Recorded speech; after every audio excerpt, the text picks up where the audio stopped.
First reading is an ordinance requiring businesses selling gasoline or diesel fuel in the city of Kennett to individual customers to provide prepayment or pre-approval of the sale before fuel may be pumped. So moved. We have a motion to approve the reading, second. Second. We have a second. Discussion. The main vote's not the second vote. All in favor say aye. Aye. All opposed? Motion passes. Second reading.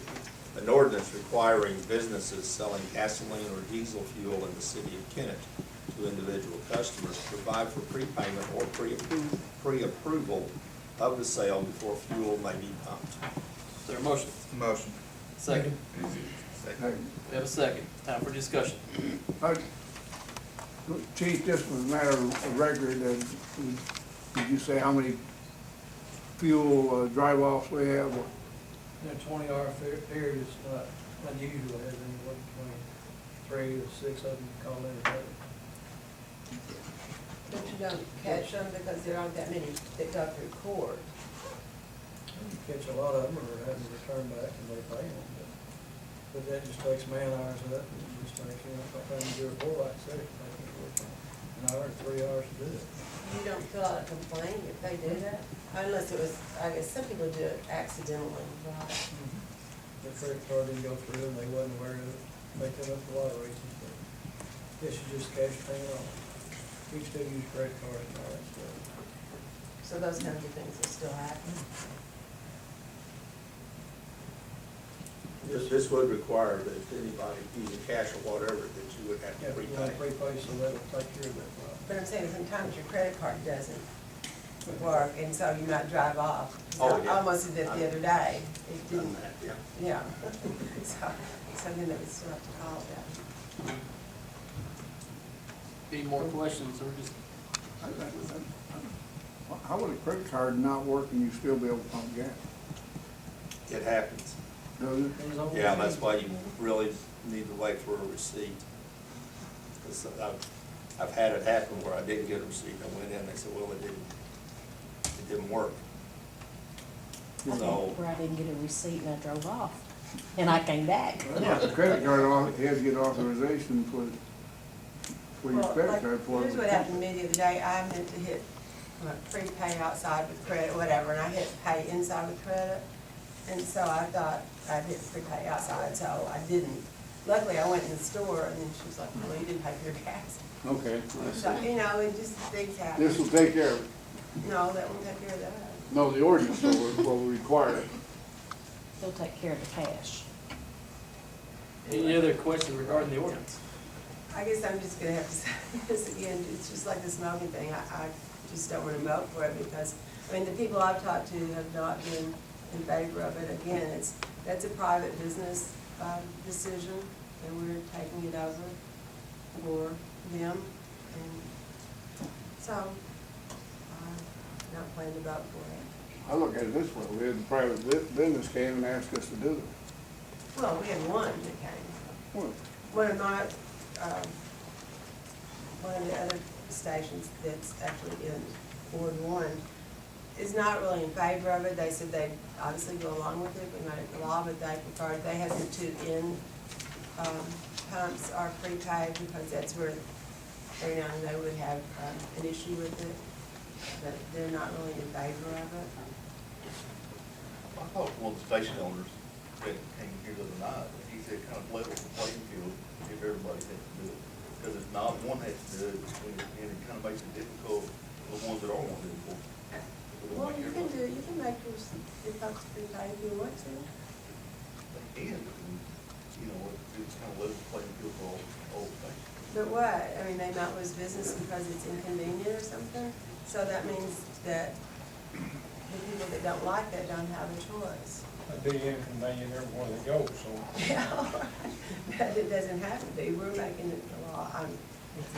But we're also eliminating some calls for the police too that they could use Like I said, elsewhere. I mean, maybe there are that many, I'd like, I guess, you're saying every day you have how many? Not every day. It's not unusual, to have 4 or 5 or 6. A day. You in favor for it? Favor of it, yes. Any other questions? Let's put this to a vote then. Move on this side. Yes. Yes. Yes. Yes. Yes. Yes. Yes. No. That motion passes.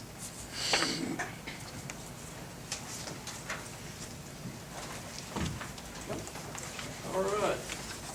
Unfinished business. Randy, you want to discuss anything about what we talked about today in the walk trail? We're still waiting on MoDOT. I'm gonna take item B and put that in my report. Let's move on to item C, discussion of tax-free weekend.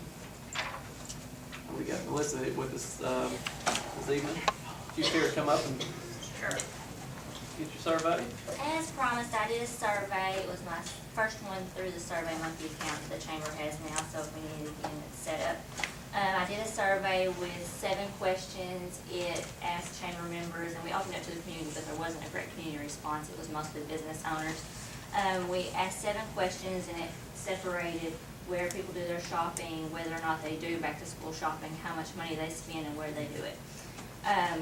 If you would like me to, I have the answers to all these questions, and I would like to outline them for you briefly. The first question is, do you or your family members utilize the tax-free holiday to purchase school items, like school supplies, clothing, or computer items? 76% of people who responded said yes, that they do utilize this weekend to purchase their supplies. Next question was, on average, how much does your household or family spend on back-to-school supplies? Clothing, shoes, stationery, computer equipment, and hygiene items. An overwhelming response said more than $400 per household is spent on back-to-school. The next greatest amount was the $100 to $249 range, and in between was the $250 to $399. Only 4 people who took the survey responded that they spend less than $100 during that weekend. How likely are you or your family members to purchase non-tax exempt items during the tax-free holiday, like groceries, pet supplies, or home decor? 82% of people who took the survey said that they were likely or highly likely to buy items that were not included in the tax-exempt items. So people who are purchasing their back-to-school supplies are also go ahead and buying their cart full of groceries or their gasoline or dining at restaurants. I added the following cities do participate in the tax-free holiday. Do you or your family members shop at any of these during the weekend for additional savings? The great majority of people went to Jonesboro and Paragould, Arkansas. So not only did that money leave our city and our county, but it left our state. All these people are leaving Missouri and going to Arkansas. And I had 7 people, I believe, no, 9 tell me that they go to Tennessee. So they're either going to Dyersburg or Memphis to spend their back-to-school money. My next question was, if the city of Kennett was to participate in the tax-free holiday, would you or your family members be more likely to purchase more items at merchants located in Kennett?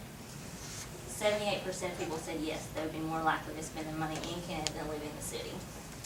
Only 10 people said that they would not stay in the city, or that they were undecided.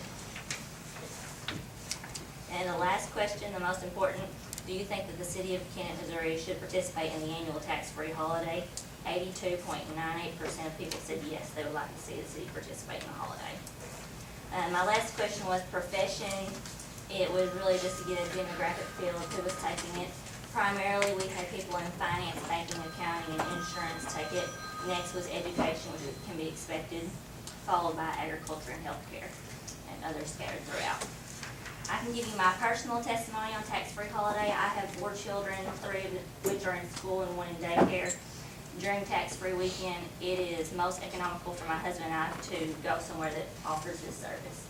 So we packed up on that Saturday, went to Paragould, Arkansas. We bought shoes for our 4 children, school supplies, everyone got an outfit. We ate at 2 restaurants, we went to a home improvement store, and we bought a tank of gasoline. So you can add up in your head how much money that I spent in Arkansas that day, that I would have spent in Kennett.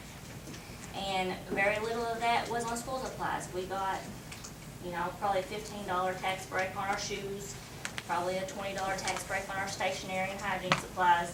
But that gasoline, those restaurants, that home improvement improvement stuff we bought, we would have bought it in Kennett, had that other piece been available to us that day. And I feel like we are gonna lose a small amount of income tax, or sales tax, excuse me, if we decide to pass this. But what you lose on that small little group of items, your stationery, your hygiene items, your computers, you're gonna make up for the things like groceries and pet supplies and paper goods, that people are gonna spend that money here, where we don't give the chance to leave. You got any questions for me? How many Good job, people did you Tom. say took this on? Right at 50 took the survey. That's a good job.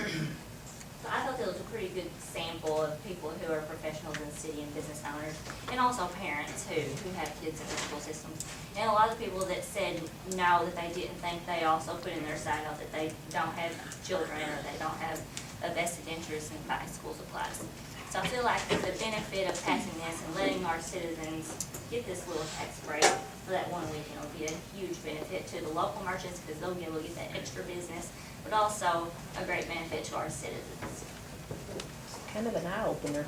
Yeah, you don't really realize until you start putting, well, a lot of people don't realize that you're not losing all your sales tax. It's just a small little group of items. Well, we sure appreciate you putting the information up. Any other questions? All right, thank you. Would you all hearing that, would you all be interested in having Terry draw up an ordinance to bring to the next council meeting? Yes. Do we want to do it on both the, on just the back to school or on also the green sales tax holiday, which is in April, on qualifying Energy Star 2 appliances? Do we want to do it on both or just one? Yeah, I was gonna say both. That's just me. Well, I'll prepare ordinances for both, and just let you all decide which one you want. So I'll prepare an ordinance for both of them. We'll need separate ordinances anyway. So I'll prepare for both. Crystal, the stuff that you gave us, I mean, you can get an estimate of how much tax we would be losing, right? When I talked to Kevin at the Sales Tax Division at Department of Revenue, he explained we could request a report. The report will not be finished until about the middle part of October, because September falls in that quarter. But anyways, we can look through there and see exactly how much money the city actually made during the tax-free weekend in August for the back-to-school shopping. And then he also set a good contrast to see how much money we are losing for folks traveling outside the city to shop. So look at the previous weekends. He said that's usually a pretty good gauge as to see just how much your sales have fallen within a couple of days.